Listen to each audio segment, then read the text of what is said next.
Hello, adventurer. It's good to see you. You have made it to the morning grind.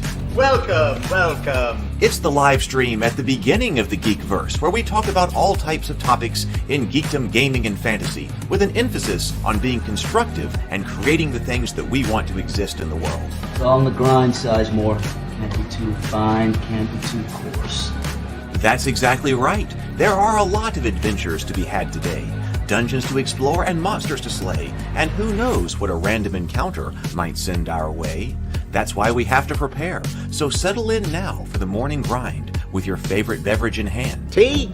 Or maybe something a little stronger. I've got a few bottles of the old Wynyard left. Whatever you want. Pull up a chair. If you're feeling fancy, how about a cappuccino? Or a frappuccino? Or how about an espresso? Just tea, thank you. Sounds good to me, Gandalf. Whatever you want. I'm just glad you're here. Everyone is welcome. You can just watch if you want. You don't have to worship anything you don't want to worship. Thank you, Mike. But be forewarned. Sometimes we get really strange characters around here. Wait, what's that you say? Why can't you come and be a part of the stream? My wife would disown me. Oh no, I bet she'll be fine with it. Come on in. Am I scared for my safety? No. What are we supposed to do? Everybody do the secret handshake.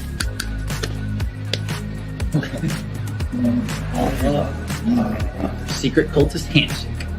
Oh, now do wizards who love each other. This, my friend, is a science. I still don't have gifts, but it's fine. It's all on the grind, son. Can't be too fine, can't be too coarse. Dude, this would be a sick place to bring the band. Indeed it would be, Dave. It really would. I'm seeing more people coming in. Welcome. Glad to have you here. Oh, look, here's someone new.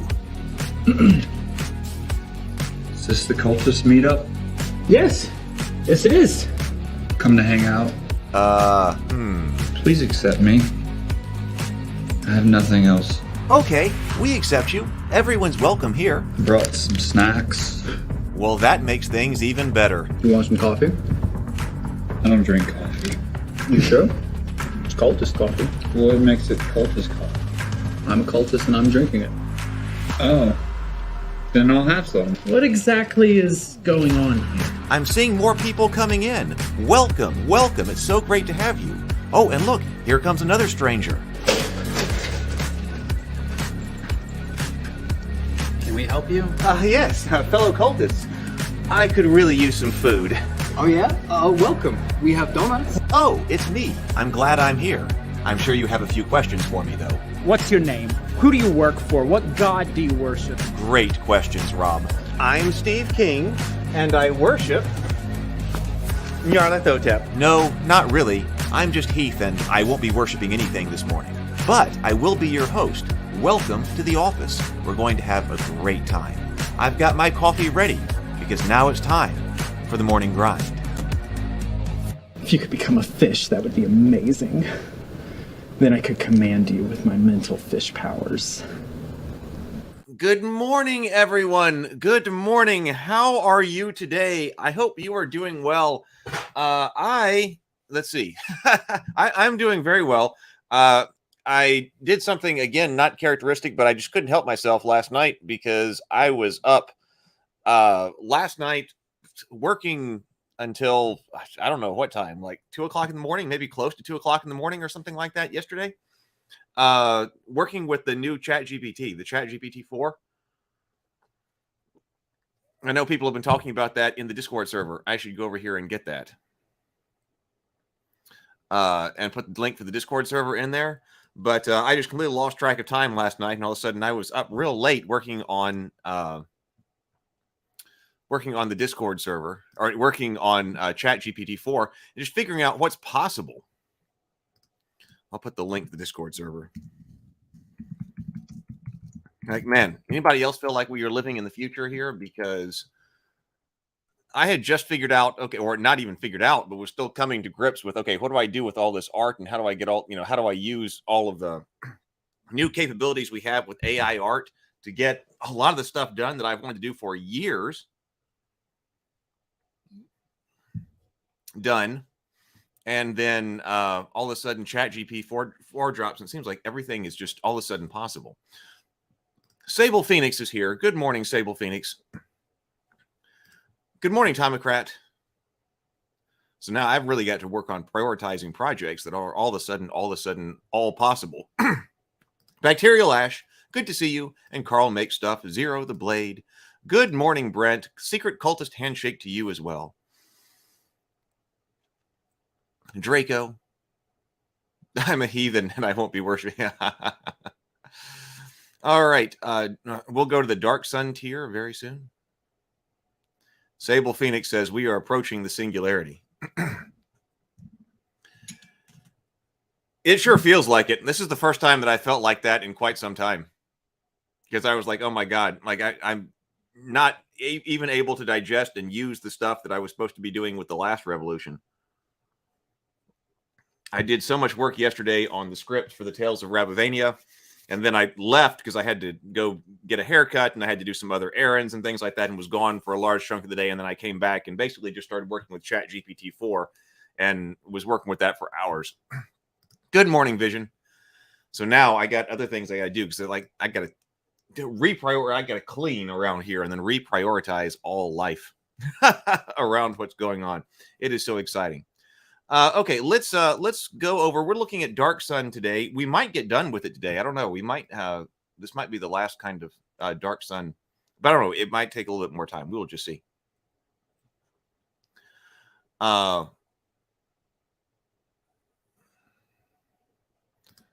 Nostro says AIs have a different approach. One, we will not enjoy this. I'm not understanding that. I'm sorry. Let's go over to the morning messages. Then we will have our joint sip. I hope you've got your beverage with you this morning. And then we will go over and start taking a look at Dark Sun. Whoop.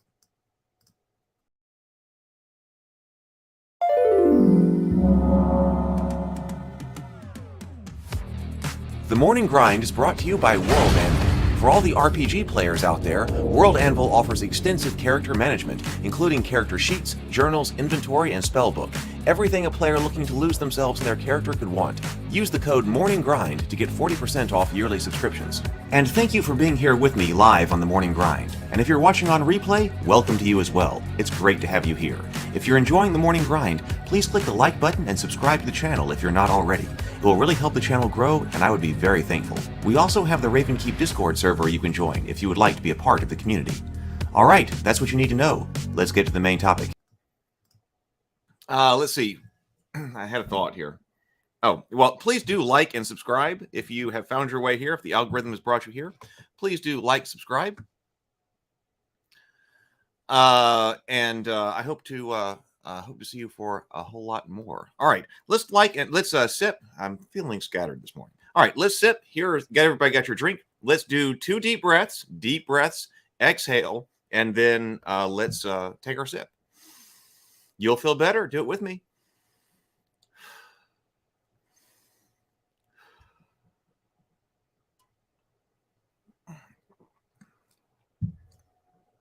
Andrew says, do you have a set schedule for finishing your first pass on the script, or do you just budget a certain amount of time and then it's done when it's done? I was really hoping to be able to send the first 30 pages of it out for review by the end of this month, but there was about a week and a half or a 2-week time period where I just couldn't. I was working on other things, and every time I sat down to work on the script, I could not focus on it at all. So yesterday was the first time I really got back to it. But then I didn't get up early enough this morning because I was working with ChatGPT last night. So my goal would be to have the first 30 pages done by the end of the month. And it's like another couple weeks or something like that. Maybe. But beyond that, no. Good morning, James Bacon. How could code write its own code? I was using it for coding last night. All right, let's go over here to the Dark Sun campaign setting and check out what's going on over here.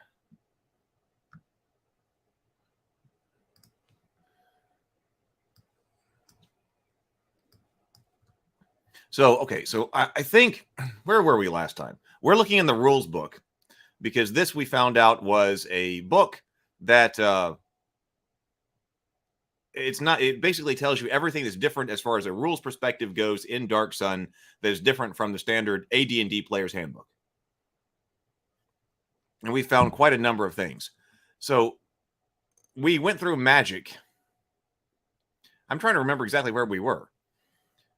We went through magic. Did we take a look at yeah, okay, I think we looked at combat, because we were talking about the different types of gladiatorial combat, character death.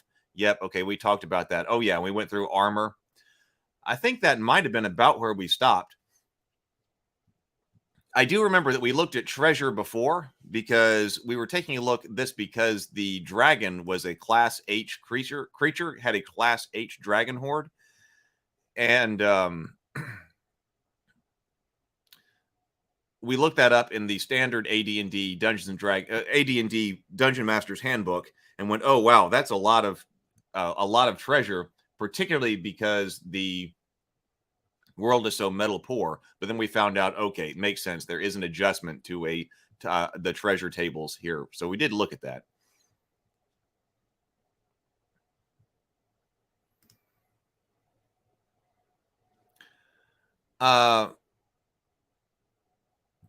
Andrew, talking about schedules, that one of my issues is that so many of the projects that I'm working on require me to sit down and just write for long periods of time, which is great. I enjoy it. But there are like 6 projects I'm trying to do that all require writing.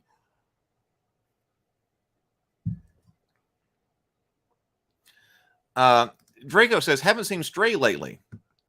I haven't seen Stray lately either. I know that Stray was sick a little while ago, but I actually was in a game with Stray, an online game with Stray, a couple of weeks ago, and that was the last I heard.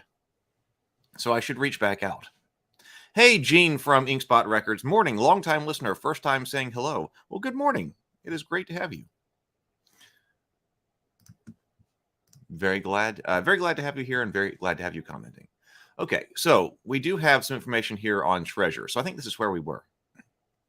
I don't remember going over this. So coins. Because metal coins are more valuable on Athos, they are somewhat more rare in treasures. So they did compensate for that.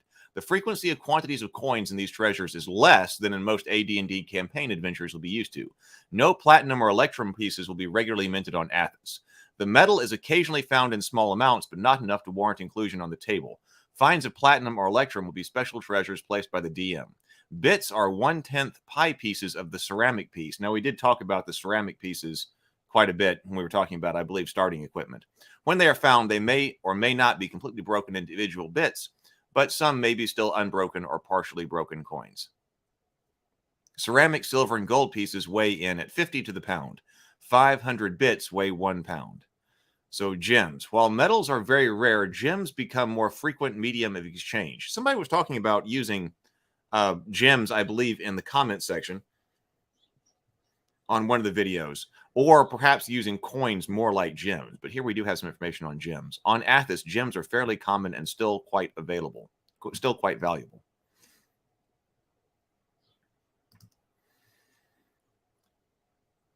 Objects of art.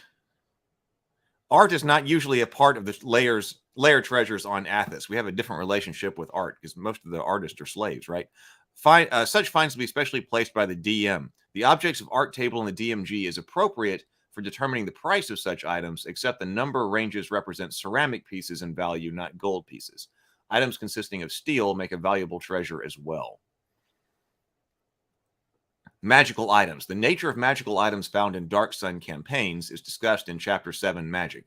When magical items are found as part of a layer treasure, Table 88 magic items will suffice to determine each item's general category. Subsequent rolls on the subtables yield a variety of specific items, though the DM may find some names are anachronistic to the Dark Sun campaign. For instance, gauntlets of ogre power are very useful on Athos, but Athos holds no ogres. Various items of giant strength have the same problem because Dark Sun campaigns do not use the traditional pantheon of giants. Okay. So just change the name, it's saying. Makes sense. A final group of items so contradicts the environment of Athos that they either do not exist or have been changed. Potion of dragon control, potion of protection from dragon's breath. Makes sense. Bag of tricks, Bucknard's Everfull purse, decanter of endless water, horseshoes. Yeah, decanter of endless water doesn't make sense on Athos. That would kind of ruin things. Horseshoes, all, stone horse, hammer +3, dwarven thrower, elven chain.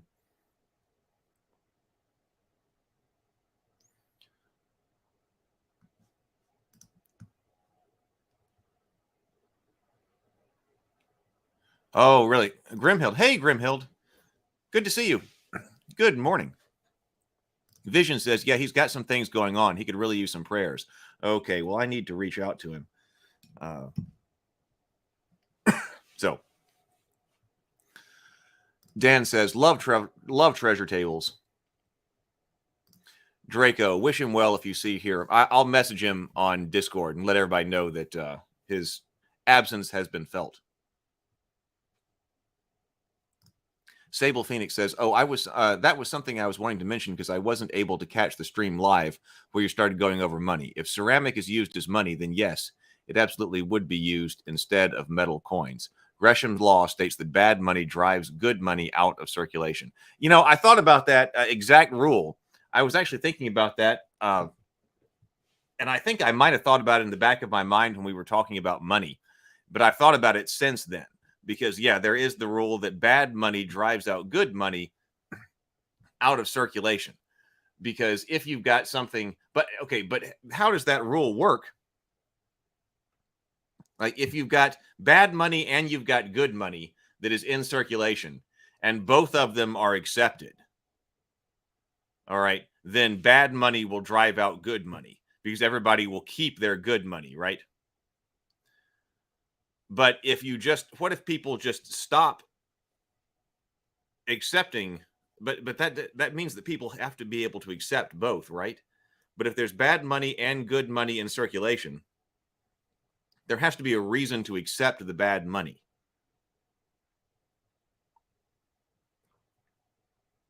Because some people might just not want the bad money.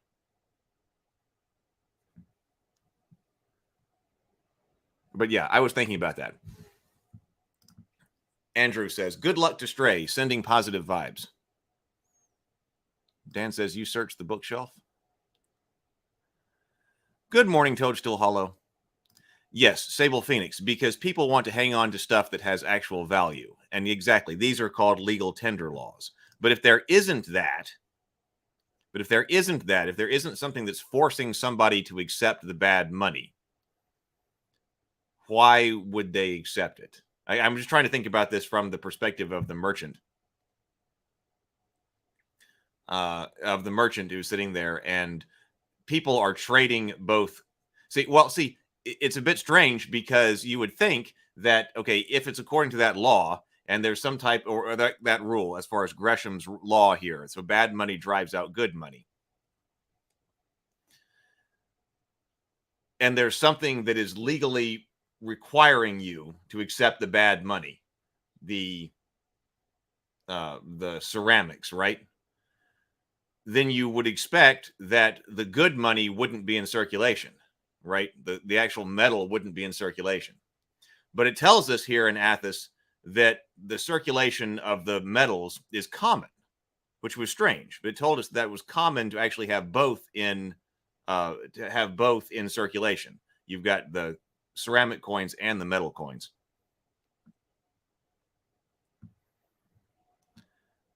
So both are circulating. Zero Theory says maybe they collect the bad money to make more good money. Sable Phoenix says that, well, the legal tender laws on Athos are the declarations of the Sorcerer Kings. But I didn't see anything about that.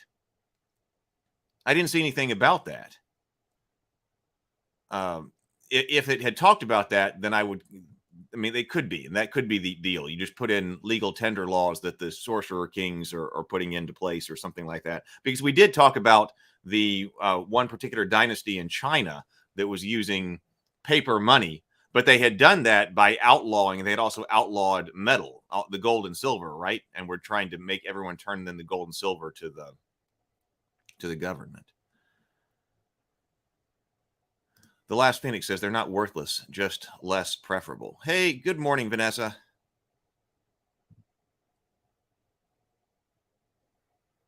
Sable Phoenix says most likely each ceramic coin has the stamp of a particular sorcerer king on it. Yeah, it didn't specifically say that, I don't think either, but at least I didn't get the idea, certainly by reading this, that it was like everybody's making their own ceramic coins.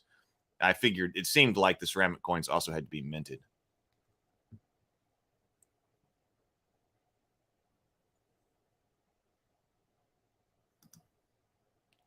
Tomocrat says each city-state would probably have their own coins, each with a variant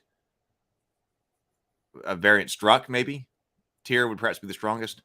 Sable Phoenix says it's likely that one sorcerer king wouldn't allow another sorcerer king's ceramic coins to circulate in his domain. Andrew says maybe only the high demand merchants can demand metal, but the common merchants take whatever because of competition. That could be too.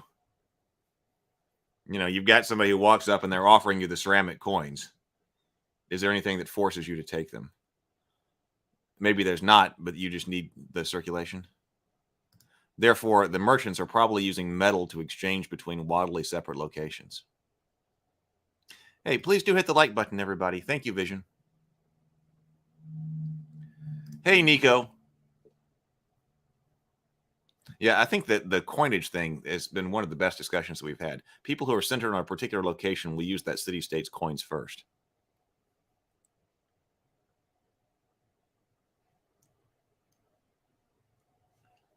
Okay, let's go back over here. Okay, so let's look at potions for a second. On Athens, potions come in the form of magical fruits or berries. The juices of fruit hold the magic properties of the potion, and the fruit must be eaten to release the magical effect. Oh, well, now this is also different. So potions come in the form of magical fruits or berries. The juices of the fruit holds the magical properties of the potion, and the fruit must be eaten to release the magical effects. In Dark Sun, potions are never found as liquids in flasks or vials. Any juicy berry or fruit may be enchanted with a potion. Since the juice itself holds the potion, drier fruit such as dates cannot be so enchanted. Oh, so these are not natural growing. Oh, I thought it was telling you that this were naturally growing, but it says any juice, berry, or fruit may be enchanted. So you're enchanting these things. Since the juice itself holds the potion, drier fruit such as dates cannot be so enchanted. The type of fruit chosen to house the potion has no effect. Any fruit can contain any potion. Any potion listed on table 89, potion and oils in the Dungeon Master's Guide, can be enchanted into a fruit. On Athos, these may be referred to as potions or fruit interchangeably. A potion of giant strength is the same as a fruit of giant strength. Once the skin of the fruit is broken, it must be eaten within one turn or the potion's magic is lost. Whereas normal fruits may only remain ripe for a few days or weeks before they begin to rot, potion fruits have their period of ripeness extended greatly. Once enchanted with a potion, a fruit will remain ripe for 99 years. After that time, the enchantment fades and the fruit will rot normally. The entire fruit must be eaten to gain the effect of the potion. This takes an entire round. Fruits that are enchanted with oil-type potions must be crushed and the juice allowed to run over the user, which takes 2 rounds. Potion fruits cannot be identified by taste. A detect magic spell will identify a fruit or tree as magical, but only identify or some magic or similar magic provides positive identification. Potion fruits can be combined. Different potion fruits eaten concurrently will all have their effect on the ingester. Potion fruit duration is 4 plus d4 turns, unless otherwise stated in the description. Fruits may be enchanted with potions in 2 fashions, magical and botanical enchantment. Yeah, this is pretty cool.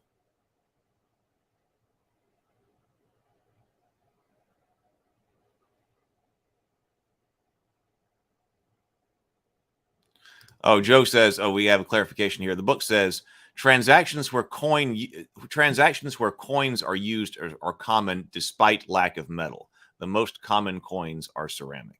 Thank you for the clarification, Joe.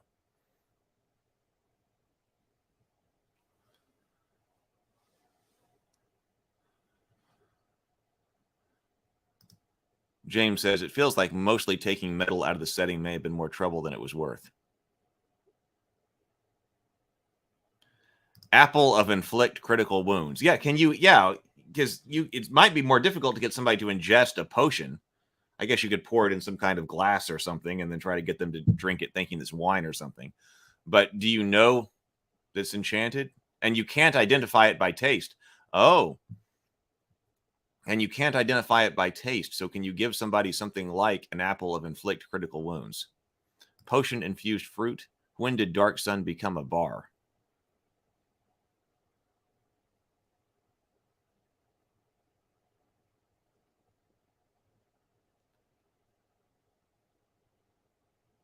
Joe says, the system works fairly well. Gold and silver coins are accepted because they have value, but they aren't circulated. Ceramic coins are the circulated coinage. Good morning, Stargate Mind. So magical enchantment, okay, so that's just like potions. Botanical enchantment. Any wizard, ranger, cleric, or druid can use botanical enchantment. Botanical enchantment is the process of using enchanted fruits to grow more. The original potion fruit must be planted unused. From the seed, well, this is also cool. From the seed, a magical tree grows very quickly, producing a full-sized fruit tree in 1d6 weeks. Once a magical tree is grown, a d6 is rolled. On a roll of a 1 or 2, the new potion fruits of the same type appear on the tree. On a 3 to 5, one new potion fruit of the same type appears on the tree. On a 1 or 2, 2 new potion fruits of the same type appear on the tree. Oh, so this is not infinite. Okay, so 2 new potion fruits. So you get an extra potion. On a 3 to 5, 1 new potion fruit of the same type appears on the tree. So that doesn't really help you then. If you got 1 new potion fruit of the same type appears on the tree, and on a 6, there will be no potion fruits on the tree. Okay, regardless of how many non-magical fruits the tree bears, there will be at most 2 potion fruits on it. Once these are picked, there will be no additional potion fruits from that tree. So that's not, I guess you would have to do the math there. So you could, if you wait D6 weeks, you could get, you have a 1/3 chance of getting 2 potion fruits back.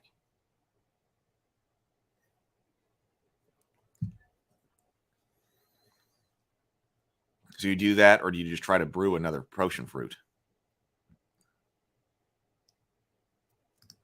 Stargate Mind says Dark Sun has connections across the D&D multiverse. Many things that from many worlds can arrive there. Andrew says potion fruits have slowly changed over the years to become the passion fruits you know and enjoy today. Yeah, that makes them even cooler.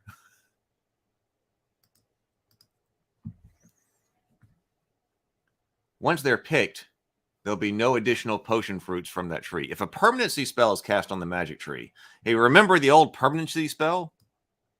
I do. I haven't. I don't think that's been. Was that even used in 3rd edition? I remember that in AD&D, but it's been a long time. If a permanency spell is cast on a magic tree, it grows a continuing series of potion fruits.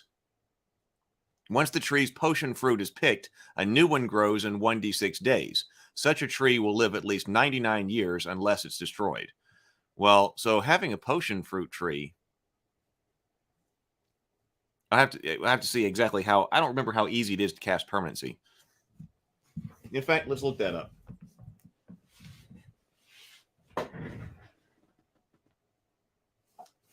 Because it's been a long time. The permanency spell. Oh, and you got to find it.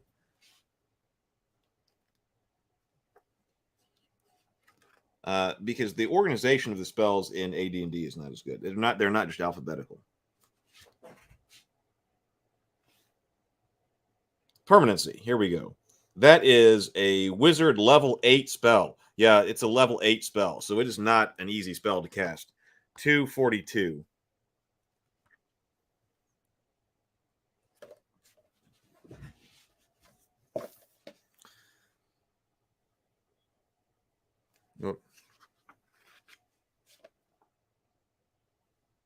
242. Permanency. Okay, so here we go. So this is, gee, my contacts aren't sitting right. Okay. Duration permanent. Components verbal, somatic. Casting time 2 rounds. This spell affects the duration of certain other spells, making the duration permanent. This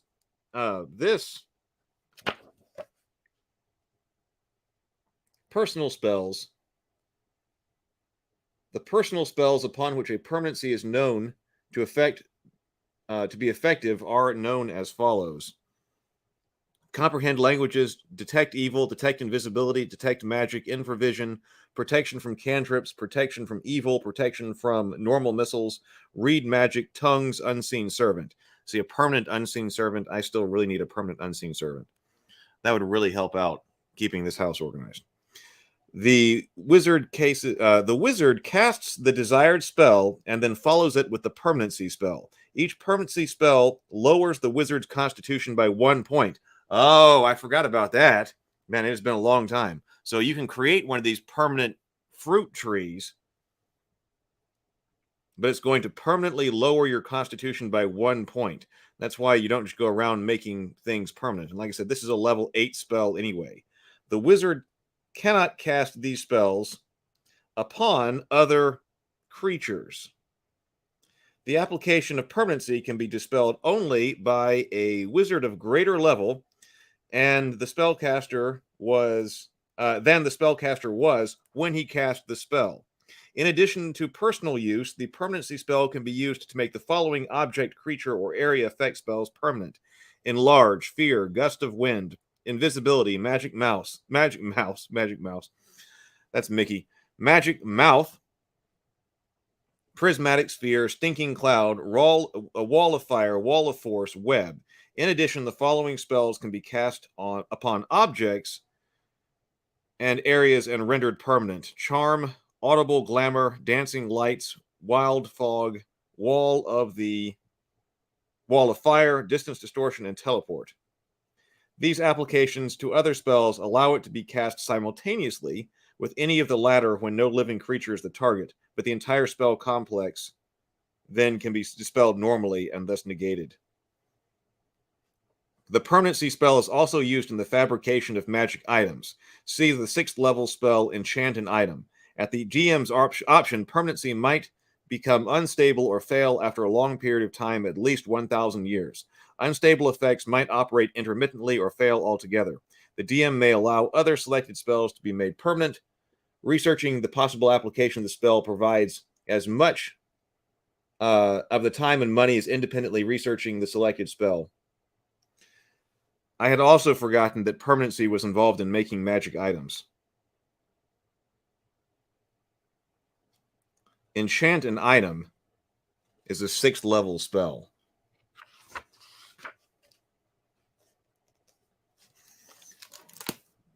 So did that mean that enchanting items actually cost the wizard constitution?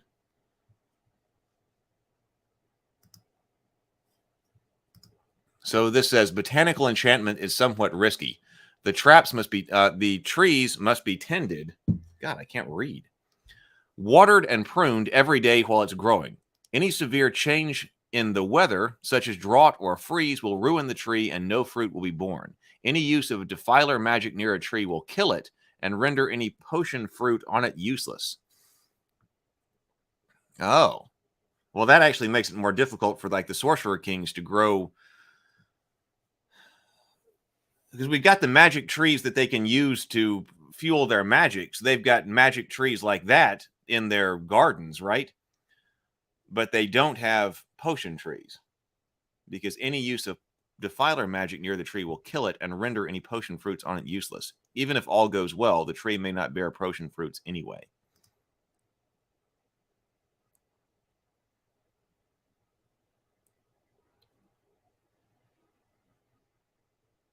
Good morning, Zero Theory.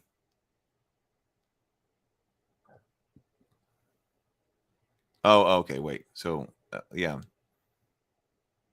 Lots of stuff going on over here in the comments. It wasn't in 30. That's what I thought. I didn't remember it.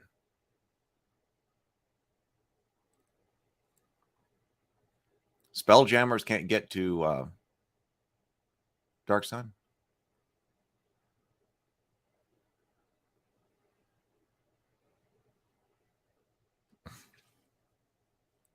Permanency, the spell, is the key to all economics of the entire D&D multiverse. It's used on every world and every plane constantly.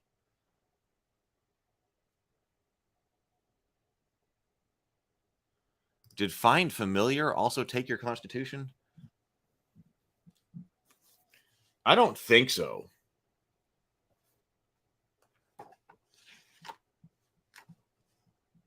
That would, let's see. Find Familiar. Find Familiar. And that's a first level spell. No, I don't think it does. 174.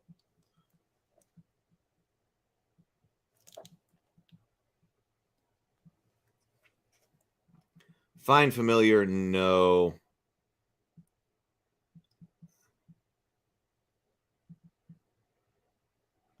If separated from the caster, the familiar loses 1 hit point each day and dies if it is reduced to 0 hit points.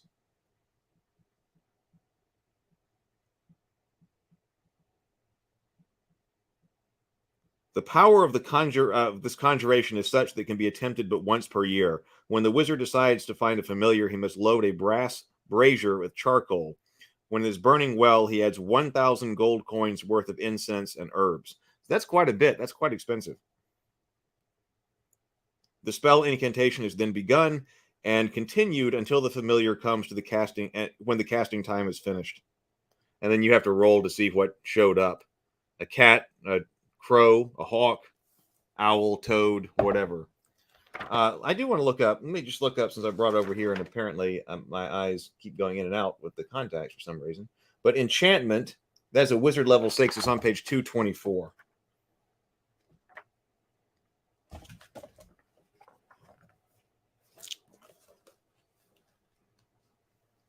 Let's see, 224.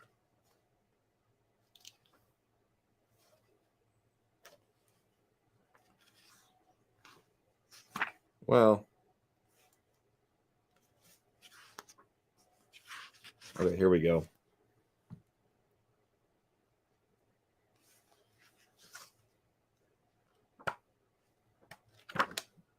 Well, no, I'll have to look that up later.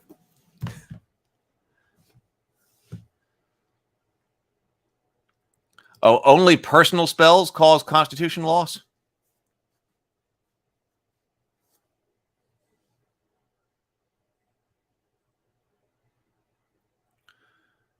What's the minimum level a wizard can be? Well, what's the wizard's minimum level to make something level 8? To cast a level 8 spell.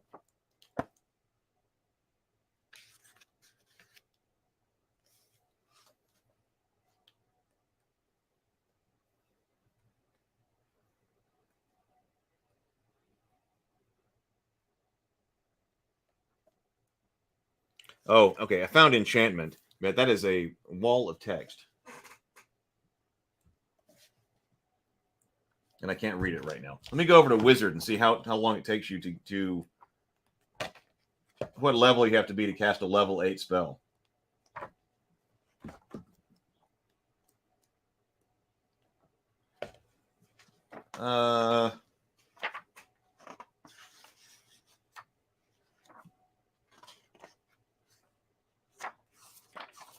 Where is wizard?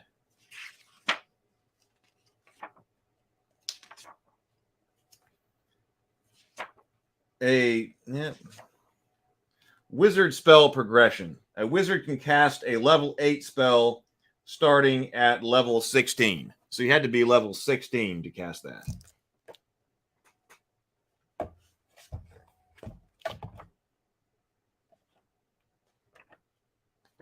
So that does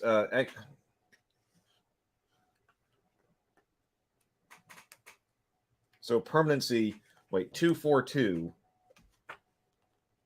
That constitution loss is a big thing.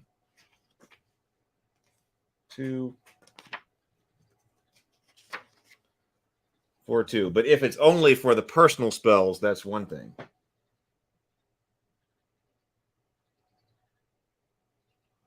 Well, it says, okay, so this spell affects the duration of certain things. These personal spells can use permanency, right? The wizard then casts the desired spell and follows it with a permanency spell. Each permanency spell lowers the wizard's. Well, it does say that after the personal spells, but it just says each permanency spell lowers the wizard's constitution by 1 point. And then it says, in addition to personal spells, the permanency spells can be used on these other things. So I'm not sure if it's only permanency on the constitution spells or not. But the enchantment spell no, that's ensnarement.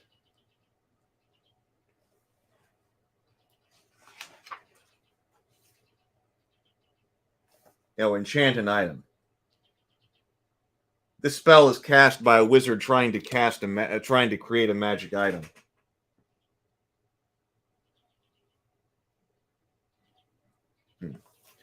Okay. I can't read that.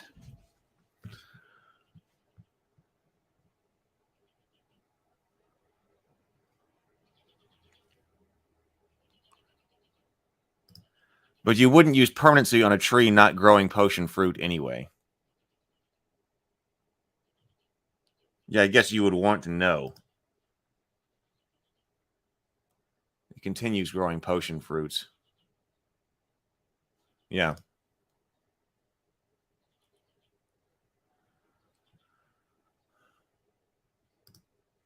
When Joe says, when Planescape was released, they revised the no-reaching Athos rule and said that portals will sometimes connect, so people could use Dark Sun races in a Planescape game.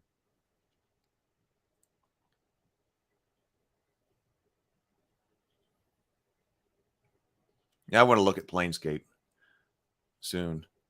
Permanency is 99% read from scrolls, just like enchantment. The way spell progressions, that way spell progressions stay open. Yeah, that could tell you just how rare and valuable magic items are if it needs a 16th level wizard giving up a con point. Yeah, I agree. And I think because I think that was talked about. See, I remember that being talked about in the economics of magic items. Because I mean, that's really true. Like how many +1 magic items do you have sitting around? Okay, so what did that actually take? Like to create that, but that many +1 magic swords laying around?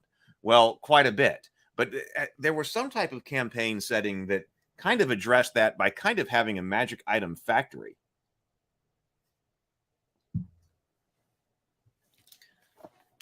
Wait, okay. My contacts are now sitting on my eyeballs again so I can read. So let's look at the enchantment item and just see how that relates to the permanency spell. So, okay, to enchant an item, this is a 6th level spell. So this spell must be used by a wizard planning to create a magic item. The enchanted item spell prepares the object to accept magic. So the enchanted item prepares the object to accept magic. The item must meet the following tests. It must be in sound and undamaged condition. The item must be the finest possible, considering its nature, crafted from the highest quality material with the finest workmanship. And 3, its cost or value must reflect the second test. And in most cases, the item must have a raw material cost in excess of 100 gold pieces. With respect to the requirement of number 3, it is not possible to apply this test to items such as ropes, leather goods, cloth, and pottery, not normally embroidered, bejeweled, carved, or engraved. If such work or materials can be added to an item without weakening or harming its normal functions, however, they are required for the item to be enchanted. The wizard must have access to a workshop or laboratory properly equipped with which contaminating magic can be screened. Any magical item not related to the fabrication process, such as most protective devices, and within 30 feet of the materials is a source of contaminating magic and will spoil the process. Well, that's interesting. Any magic item not related to the fabrication process, such as most protective devices, and within 30 feet of the materials is a source of contamination and will spoil the process. The item to be prepared must be touched by the spellcaster. The touching must be constant and continual during the casting time, which is a base 16 hours? Plus an additional 8d8 hours, as the wizard may never work more than 8 hours in a day, and haste or any other spell will not alter the time required in any way. This effectively means the casting time for this spell is 2 days plus 1d8 days. You just gonna sit there and touch it for that long? All work must be uninterrupted, and during rest periods, the item being enchanted must never be more than 1 foot distance from the spellcaster. During rest periods, the item being enchanted must never be more than 1 foot distance from the spellcaster. If it is, the whole spell is spoiled and must be begun again. Note that during rest periods, absolutely no other form of magic can be performed, and the wizard must remain quiet and in isolation, or the enchantment is ruined. So you got to like sleep with it on your person? At the end of the spell, the caster will know the item is ready for the final test. He will then pronounce the final magic syllable, and if the item makes its saving throw, which is exactly the same as that of the wizard versus spell, the spell is complete. The spell cast, so then after that, it's not even guaranteed. The item has to make a saving throw versus spell. The spellcaster's saving throw bonuses also apply to the item up to +3. A result of 1 on the d20 roll always results in failure, regardless of modifications. So there's a 5% chance after going through all that, it's going to fail anyway. Once the spell is finished, the wizard can begin to place the desired spell on the item. The spell he plans to place must be cast within 24 hours of the preparatory magic fades, and the item must be enchanted again. Each spell subsequently cast upon an object bearing an enchanted item spell requires 2d4 hours per spell level of the magic being cast.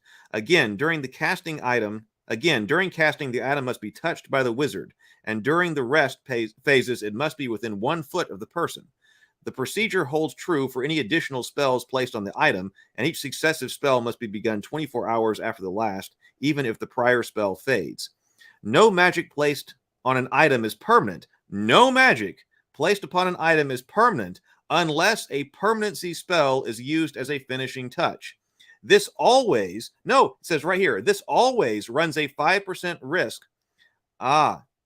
Always runs a 5% risk of draining 1 point of constitution from the wizard casting the spell. So maybe it is just the personal items, that the personal spells, if you're going to be casting it permanently on yourself, that you lose 1 point of constitution. But here, there's always a 5% risk of draining 1 point of constitution from the wizard casting the spell. So you're risking your constitution if you're using it to create a magic item.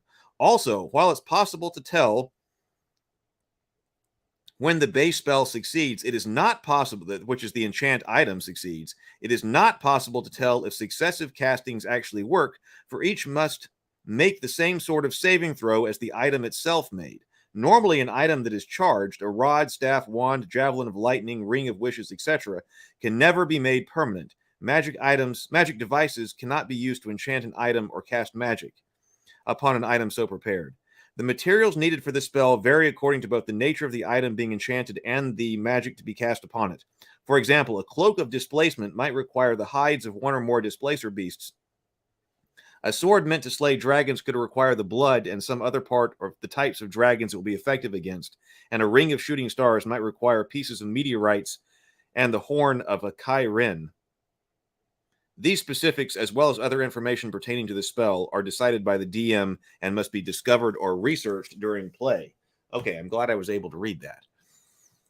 Quite different from 5th edition. So there's only a 5% chance you're going to be losing a con point when you're enchanting an item.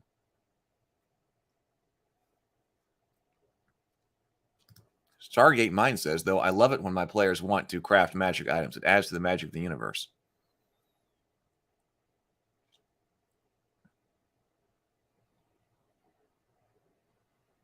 Contingency to cast... Yeah, there was contingency, too. Yeah, the contingency spells.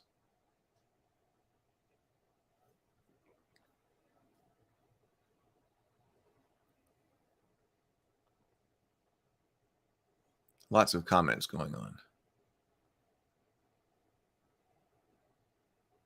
Yeah, you got to. Yeah, you can't let that thing go. You're spending all that time. Although that doesn't seem like, I mean, that's what you would do, but it doesn't seem like that's exactly in the flavor of what's going to happen.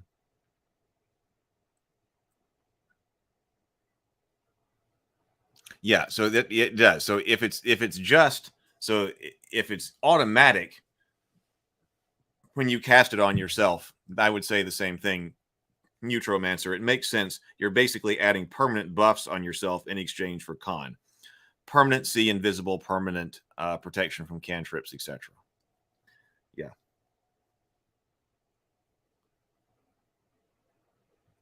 The con save is only tied to the system shock percentage in the old AD&D stat block. Yeah, you know, I want to, we're going to get back to Dark Sun in just a moment. I want to go through and create a character in AD&D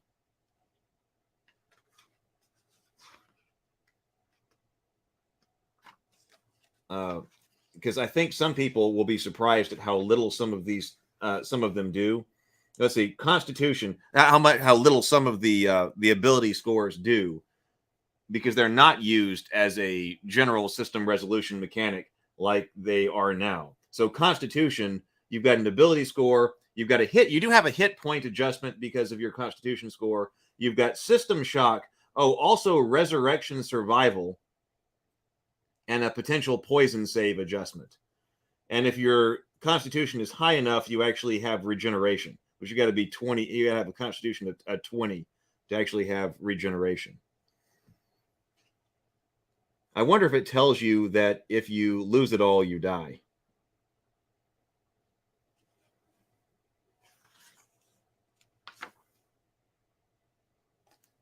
This does make me want to go back and play some of the older style stuff. Permanency in 3.5 cost a lot of money and could easily be dispelled. All I need to know is what my percentage on bend bars and lift gates is. How much is the HP adjust? 1s, 2s, and 3s.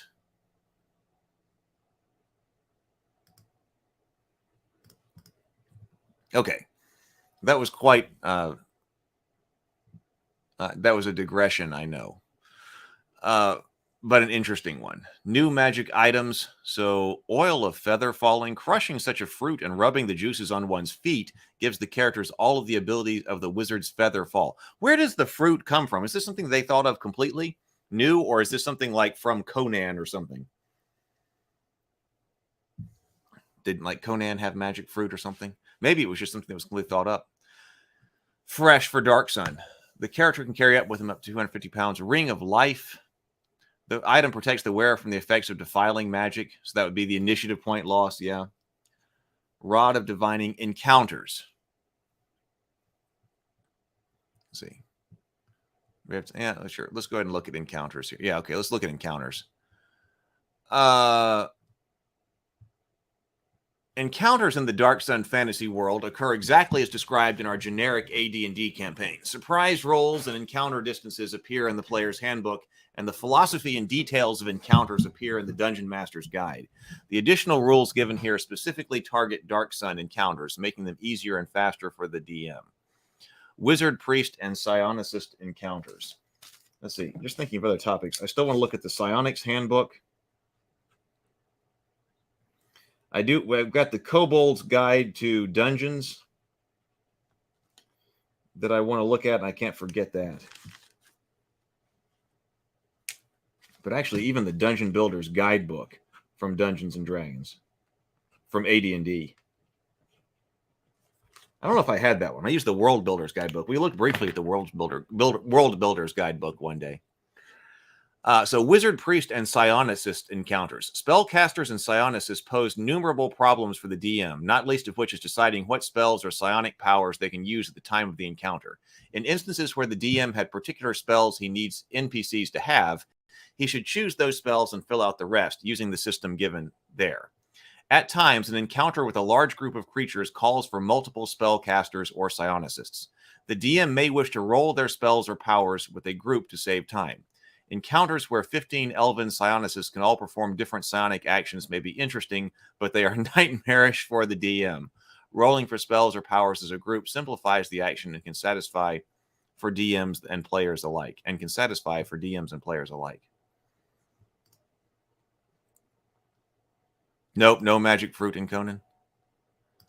As far as I'm aware, actively enchanted fruit standing in for potions is unique to Dark Sun. Yeah, I know. It seems like something I want to use too. It does. Okay, I figured it did someplace. I thought that by the time you reached Constitution 0, 0 stat is dead. I figured it was in there someplace.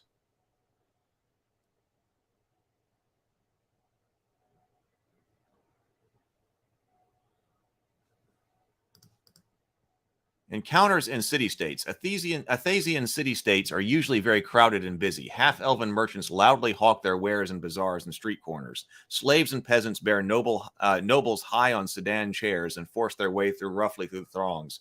Templar guards patrol the streets against many thieves and lowlifes that scurry through the alleys and sewers. Even at night, the decadent lifestyle of the wealthy keep the city alive with festivals and parties that last until dawn. When dealing with encounters in a city, it's more appropriate to ask who the character do not encounter than who they do. Any normal denizens of the cities, peasants, slaves, Templar guards, merchants, nobles, can be located without much trouble. They are ubiquitous. If the player characters wish to avoid some particular encounter, such as the city guards or a particular aristocrat, that is fairly easy. City-states throng in crowds. City-states throng with crowds. Okay, monsters. Monstrous companion. Oh, so what monsters do we have? Many of the monsters presented in the AD&D monstrous compendiums are appropriate for the Dark Sun campaigns. They should be used in addition to those new monsters given in the Wanderer's Guide. In many cases, these creatures have adapted themselves to the more harsh, arid conditions on Athos. Magic. Those creatures capable of casting spells should be treated as defilers.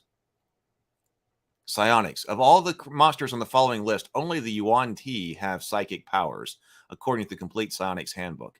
However, those marked with an asterisk could possess wild powers in the Dark Sun campaigns, which we haven't gotten to that yet. So I guess we are actually going to spend another day on Dark Sun. So here's our list from Monstrous Companions 1 and 2. Some from Forgotten Realms. Dragonlance, Greyhawk, Caratur.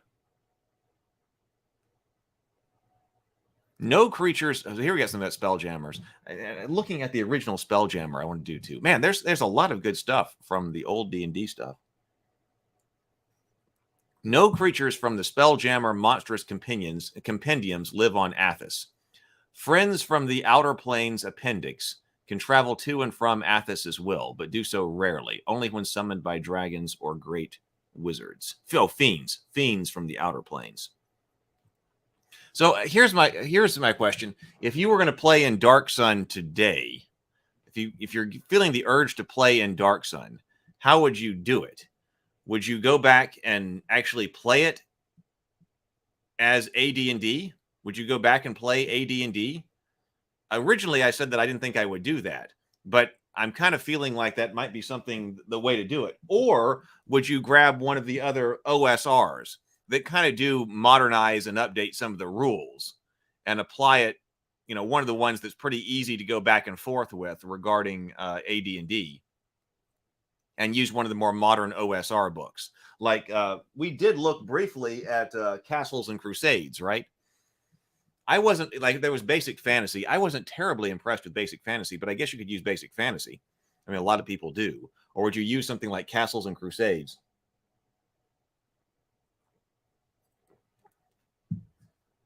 to integrate with? I was thinking about that last night as I was actually working with ChatGPT, and I was thinking, man, what would a really nice modular system for playing a role-playing game be like? You'd have the rules, and then you have your settings. So that, why are we specifically tying? I mean, of course, this is an AD&D campaign settings. That's why. But why necessarily tie Dark Sun to AD&D? Why can't you play Dark Sun? If you wanted to play Dark Sun in Fate, why can't you play Dark Sun in Fate? I mean, of course you can, but we need an easy way.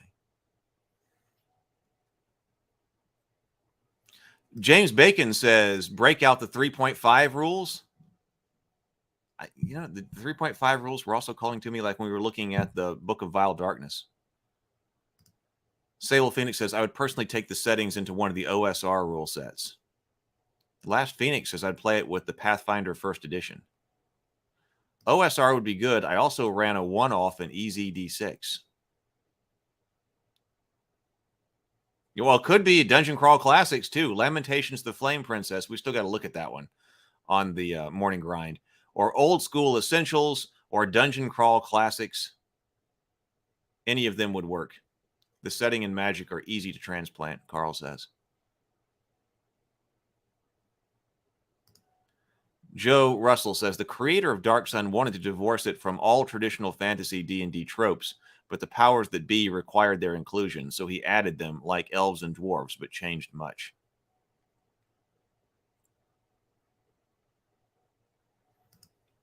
Could do it with DCC. Zero Theory says, yeah, it wouldn't be too difficult to design a campaign setting and insert your favorite D20 spin. The spell stuff we were reading is nostalgic. I guess that's a good word for it. So wilderness encounters, the wilds of Athos are teeming with intelligent and unintelligent monsters. Encounters in the wilderness should be rolled for on a daily basis or as the DM sees fit. Obviously, if characters are lost or unprepared, even the most routine wilderness encounters can prove to be fatal for the party. Each of the tables below lists monsters for the encounters of the particular terrain type. When monsters listed come from the Wanderer's Guide, and Monsters Compendiums 1 and 2. The other monsters listed as appropriate to Dark Sun can be added as well if you have the appropriate monsters compendiums. When encounters occur should be determined by the frequency and change in the DMG. So stony barrens, sandy wastes, mountains, scrub plain, salt flats. We do have the genie here. Seems appropriate. And then we get into NPCs. So we got NPCs to go, vision and light, time and movement. And actually, I think this has to do, dehydration and all the survival rules. I remember we hadn't even gotten to that yet, but was talking about that. So, okay, so that's probably going to take us a fair amount of time to get through. Time and movement, new spells. That will be fun to look at. Okay, and that's it. Okay, so we do have another day here in Dark Sun. I've been enjoying this, though.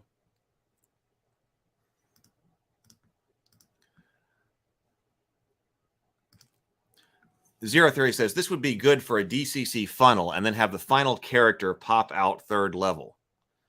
Yeah, this would be perfect for something like that. I still want to try out that funnel in DCC. But you could totally do that here. By the way, if you're wondering like why my lips look so ridiculous, it's because obviously I was having a glass of red wine late last night while I was working on ChatGPT. And then I just, oh my God, I got a crash. So I woke up and I was looking at, oh my God. So apparently it stained my chapped lips. Okay. Oh yeah, you could do a big gladiator arena melee as a funnel. You could totally do that.